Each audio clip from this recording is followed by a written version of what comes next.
എല്ലാവർക്കും നമസ്കാരം. അപ്പോൾ ഈ അടുത്തായിട്ട് കുറേ പേഷ്യൻസ് ചോദിക്കുകയുണ്ടായി, ഡോക്ടറെ ഇഞ്ചക്ഷൻ അല്ലാത്ത രൂപമായിട്ടുള്ളൊരു ഇൻസുലിൻ വരുന്നുണ്ടല്ലോ, നമ്മൾ വായിക്കൂടി ശ്വസിച്ചെടുക്കുന്നത്, അപ്പോൾ അതെങ്ങനെയാണെന്നുള്ളതിൻ്റെയൊക്കെ. അപ്പോൾ ഇൻഹേലർ ഇൻസുലിൻ നമുക്കൊരു പുതിയതായിട്ട് വരാൻ പോകുന്ന ഒരു ഇൻസുലിനാണ്. അപ്പോൾ അതിന് നമുക്ക് ഈ പറഞ്ഞ പോലെയുള്ള ആസ്മയ്ക്ക് നമുക്കറിയാം ഇൻഹേലർ നമ്മൾ എടുക്കുന്നത് കണ്ടിട്ടുണ്ട്. അപ്പോൾ അതേപോലെ തന്നെ ഒരു ഇൻഹേൽഡ് മോഡലിൽ എടുക്കുന്ന ഒരു ഡിവൈസ് ഉണ്ട്, അതിലിട്ടിട്ടാണ് നമ്മൾ ഇൻഹേലർ ഇൻസുലിൻ എടുക്കുന്നത്. അപ്പോൾ ഇൻഹേലർ ഇൻസുലിൻ ഇത് നോക്കുകയാണെങ്കിൽ ഇതാണ് അതിൻ്റെ ഡിവൈസ് എന്ന് പറയുന്നത്. ഇത് നമ്മുടെ ഒരു ക്യാപ്പ് കൊണ്ട് ഇത് വായിൽ വെക്കുന്ന ഭാഗമാണ്. അപ്പോൾ ഈ ഡിവൈസ് 15 ദിവസം വരെ ഒരു ഡിവൈസ് ഉപയോഗിക്കാമെന്നാണ് ഗൈഡ് ലൈൻസ് പറയുന്നത്.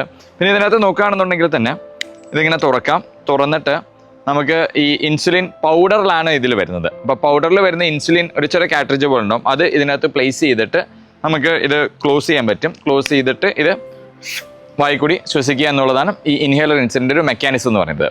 അപ്പോൾ ഈ ഇൻഹേലർ ഇൻസുലിൻ ഒരു ഭക്ഷണത്തിന് 10 തൊട്ട് 15 മിനിറ്റ് മുമ്പ് എടുക്കണമെന്നാണ് പറയപ്പെടുന്നത്. അപ്പോൾ ഷോർട്ട് ആക്ടിങ് ഇൻസുലിൻ മാത്രമേ ഉള്ളൂ നമുക്ക് ഇൻഹേലർ മുഖേന അവൈലബിൾ ആയിട്ടുള്ളത്. ലോങ് ആക്ടിങ് ഇൻസുലിൻ ഇൻഹേലർ മുഖേന എടുക്കാൻ സാധ്യമല്ല. സ്മോക്ക് ചെയ്യുന്നവർ, പിന്നെ ആസ്മ ഉള്ളവർ, അങ്ങനെ ഉള്ളവർക്കൊന്നും ഇൻഹേലർ ഇൻസുലിൻ സജസ്റ്റ് ചെയ്യപ്പെടുന്നുമില്ല.